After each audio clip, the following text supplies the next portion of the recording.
इस वीडियो में दी गई जानकारी केवल शिक्षा और जानकारी के उद्देश्य से है। कोई भी निवेश करने से पहले अपने वित्तीय सलाहकार से सलाह जरूर लें। आज हम समझेंगे कि अगर अपने यहाँ पे 1000 में इन्वेस्टमेंट करते हैं और इस एसआईपी को, बहुत लोगों का ये सवाल होगा, इस एसआईपी को अगर 5-6 साल हम चला के छोड़ देते हैं तो क्या होगा भाई। इस पैसे को हम चला के छोड़ देते हैं, अपना इन्वेस्टमेंट किए रहते हैं मार्केट में, दोबारा एसआईपी में पैसा नहीं डालते हैं तो क्या होगा। देखो, अगर यहाँ पे आपने अपनी एसआईपी शुरू कर दी 1000 की और हर महीने आप एसआईपी कटवा रहे हो, मान लेते हैं अगर आपने 6 साल अपना इन्वेस्टमेंट किया, उसके बाद आप कह रहे हो भाई मेरे पास पैसा ही नहीं इन्वेस्टमेंट करने के लिए, पैसे हमारे सारे खर्चे हो जा रहे हैं, तो अगर हम यहाँ पर चला के छोड़ दे अपने पैसे को, तो क्या ये पैसा हमारा मिलेगा या फिर पैसा हमारा ये चला जाएगा। क्योंकि आपने बहुत सारी ऐसी स्कीम देखे होंगे कि भाई अगर हम यहाँ पे अपना इन्वेस्टमेंट कर रहे हैं, अगर उस टाइम के होराइजन के हिसाब से, उस स्कीम के हिसाब से अगर इन्वेस्टमेंट अपना हम ब्रेक कर देते हैं, एसआईपी रोक देते हैं, जो भी हमारे पैसे कट रहे हैं रोक देते हैं, तो हमारा जो भी पैसा जमा हुआ ये हमारा पैसा चला जाता है, हमारा पैसा नहीं मिलता।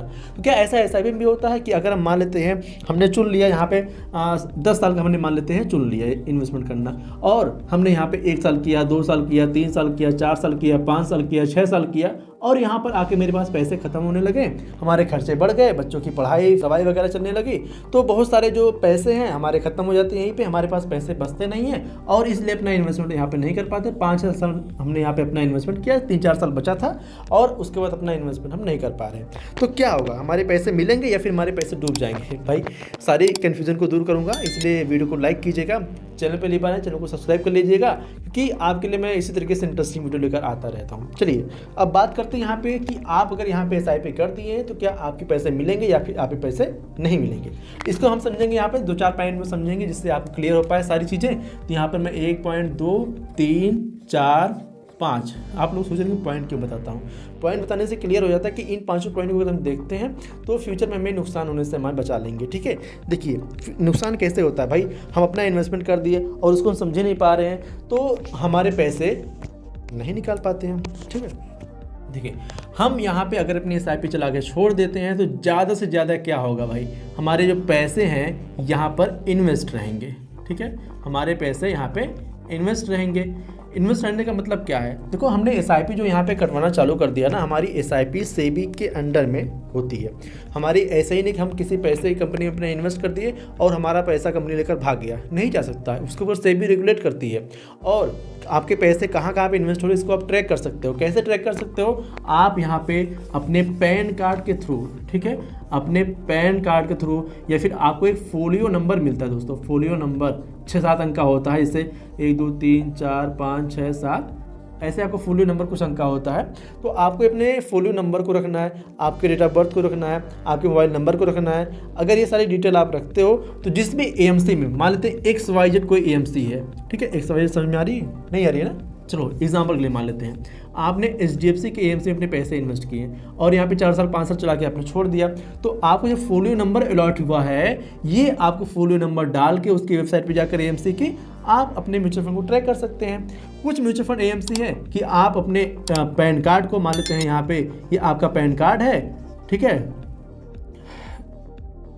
ठीक है, ये आपका मान लेते हैं पैन कार्ड है, आपने अपना पैन कार्ड नंबर डालकर, ये रियल नहीं है, मैं आपको बता दूं ये रियल नहीं है। ठीक है, मैं यहाँ पे कट कर देता हूँ, नहीं तो भाई यूट्यूब की पॉलिसी के गाइडलाइन के खिलाफ हो जाएगा।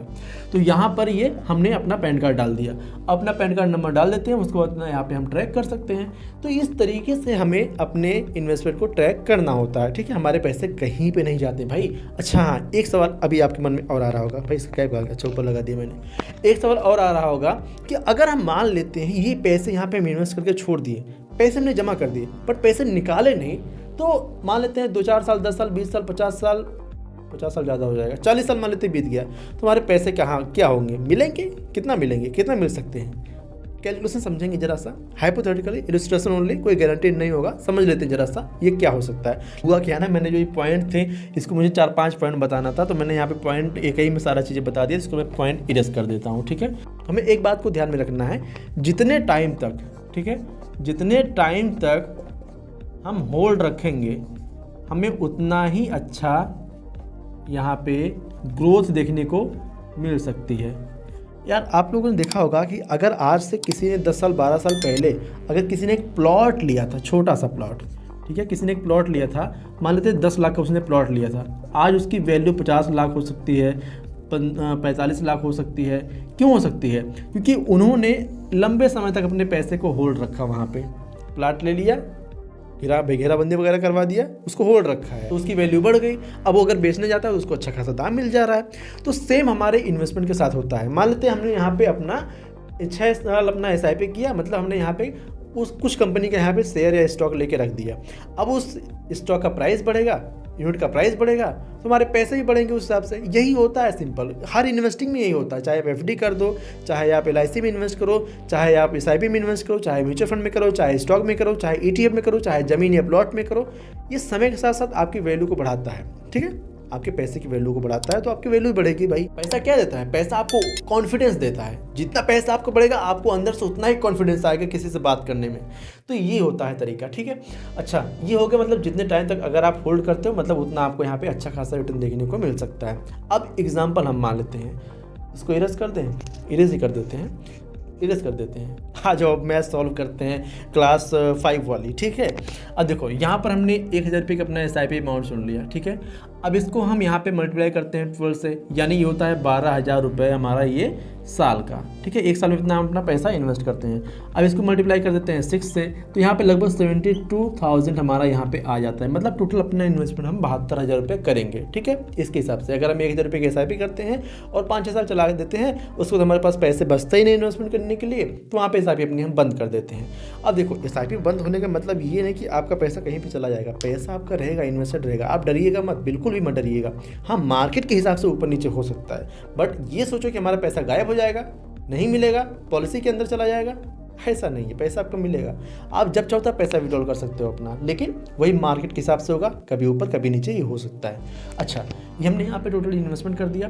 अब यहाँ पे अगर हम मान लेते हैं आपको पैसे का काम नहीं लगा, आपने यहाँ पे इन्वेस्टमेंट करके छोड़ दिया है। अब यहाँ पे जो पैसे हमने इन्वेस्ट किया SIP के जरिए, हमें यहाँ पे कुछ रिटर्न भी मिला होगा। तो एस्टिमेटेड रिटर्न अगर हम यहाँ पे मान लेते हैं कि हाइपोथेटिकल 15% का हमें देखने को मिल जाता है। हाइपोथेटिकल, कोई गारंटीड नहीं है।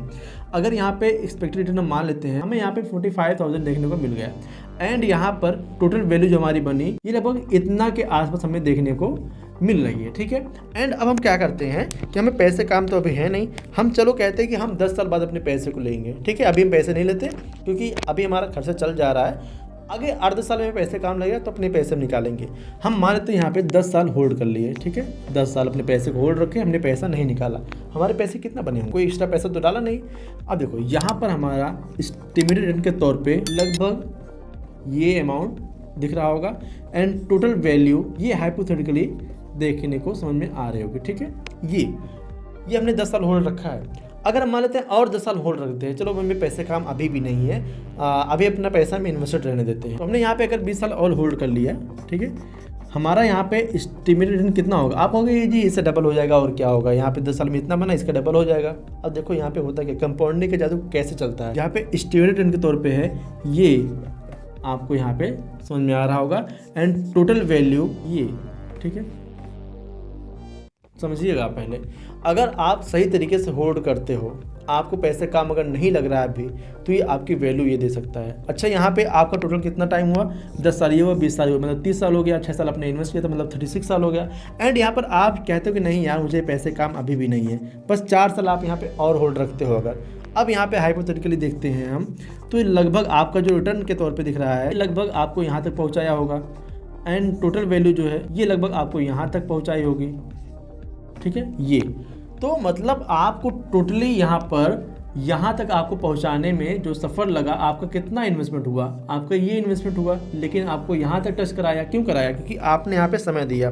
मैं आपको एक चीज़ बताता हूँ, इन्वेस्टमेंट ध्यान रखिएगा, अगर चाहे कोई प्लॉट लेते हो या फिर कोई स्टॉक लेते हो या फिर ETF लेते हो, म्यूचुअल फंड लेते हो, एक ही रूल होता है कि या तो आप ज़्यादा पैसे इन्वेस्ट करो, बढ़िया जगह प्लॉट लो, या बढ़िया जगह जो कि फंड लो, स्टॉक्स लो, या फिर आप जो भी पैसे इन्वेस्ट करो उसको अभी होल्ड रहने दो, समय दो, उसको बढ़ने दो, कंपाउंडिंग होने दो, तब जाके आपके पैसे ग्रो होते हैं, तब जाके आपके पैसे दिखते। ये रूल होता है इन्वेस्टमेंट का, मतलब समय ज़्यादा दो या तो पैसे ज़्यादा दो। तो देखा आपने, आपको डरने की जरूरत नहीं है जब भी आप अपना इन्वेस्टमेंट कर रहे हो। लोग डरते हैं कि भाई हमारे पैसे कहाँ पे जाएंगे, किसको पैसे दे रहे हैं। आपके पैसे सेबी के अंडर में लगते हैं, तो डरने वाली कोई बात नहीं है। हाँ, मार्केट का रिस्क होता है, मार्केट अगर अच्छा परफॉर्मेंस देती है तो पैसे बढ़ते हैं, अगर मार्केट खराब परफॉर्मेंस देती है, स्टॉक अच्छे परफॉर्मेंस नहीं दे रहे होते, तो आपके पैसे भी डाउन जाते हैं। ठीक है, बट आपके पैसे कोई चुराता नहीं है, या फिर आपके पैसे कोई लेकर भाग नहीं जाता। आई होप आपको वीडियो पसंद आएगी। अगर ये वीडियो पसंद आए वीडियो को लाइक कीजिएगा। हाँ, एक और चीज़ मैं आपको बताना चाहूँगा, आप अपना फोलियो नंबर, अपना डेट ऑफ बर्थ, अपना पैन नंबर किसी के साथ शेयर मत कीजिएगा, नहीं तो OTP लेकर आपके साथ फ्रॉड हो सकता है। ठीक है। ठीक है, ये हो सकता है। अगर आप सारी चीज़ आप शेयर नहीं करते हैं तो आपके पैसे सुरक्षित होते हैं। सो आई होप आपको ये वीडियो पसंद आएगी। वीडियो पसंद, वीडियो को लाइक कीजिएगा। चैनल पहली बार है, चैनल को सब्सक्राइब नहीं किए हैं तो अब तो कर लीजिएगा, बड़ा मेहनत लगता है वीडियो बनाने में। मैं यहीं पे रहता हूँ तो आप सब्सक्राइब भी कर सकते हैं हमें। हाँ, एक और चीज़ आपको बताना चाहूँगा, अगर आप इन्वेस्टमेंट करना चाहते हैं ना, कुछ और पॉइंट है अगर आपको जानना है तो मैंने दूसरे वीडियो में कवर कर रखा है, या मैंने ये वीडियो लगा दिया है। इन्वेस्टमेंट करने से पहले ना इस वीडियो को भी देख लीजिएगा ताकि आपको और भी क्लियरिटी देखने को मिल पाए। ठीक है, इस पर क्लिक कीजिएगा और सब्सक्राइब भी कर लीजिएगा। इस वीडियो में दी गई जानकारी केवल शिक्षा और जानकारी के उद्देश्य से है। कोई भी निवेश करने से पहले अपने वित्तीय सलाहकार से सलाह जरूर लें।